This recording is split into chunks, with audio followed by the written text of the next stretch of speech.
Let's read this question. A wave is represented by y equal to a sine at minus bx plus c, where a, b, c are constants. T is in seconds, x and y are in meter. The dimensions of a, b and c are. देखिए, अगर कोई भी trigonometric function है, कोई भी trigonometric function,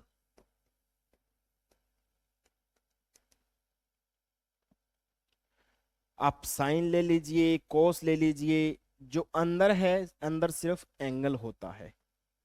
angle बोले तो अगर यूनिट की बात करें तो डिग्री रेडियन में बोल सकते हैं, बट डायमेंशन की बात करें तो डायमेंशन लेस होते हैं।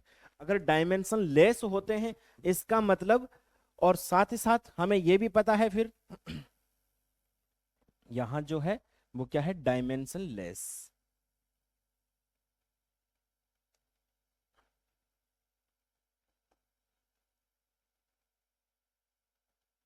राइट तो अगर यहां हम देखें, इसका मतलब ये भी डायमेंशन लेस होना चाहिए, ये भी डायमेंशन लेस होना चाहिए और ये भी डायमेंशन लेस होना चाहिए, क्योंकि जो माइनस प्लस है, एडिशन का जो कॉन्सेप्ट है सेम डायमेंशन को ही ऐड कर सकते हैं, तो सारे सबकी डायमेंशन कैंसिल होनी चाहिए, है ना।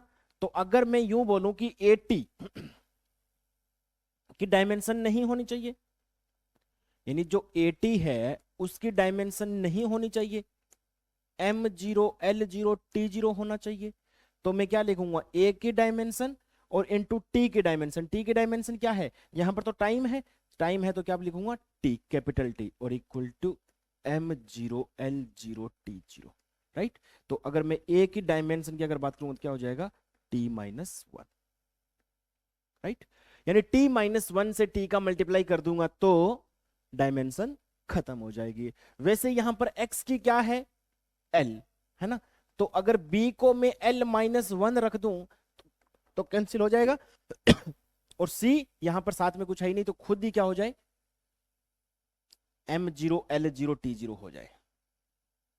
राइट, डायमेंशन लेस, तो क्या हो जाएगा, a के लिए डायमेंशन t-1, b के लिए डायमेंशन l-1 और c के लिए डायमेंशन m0 l0 t0। यहां पर भी हम साथ में लगा सकते थे m0 l0 t-1 m0 l-1 t0, ये भी लगा सकते थे, है ना, बट कोई बात नहीं। कई बार ऐसा अगर जैसे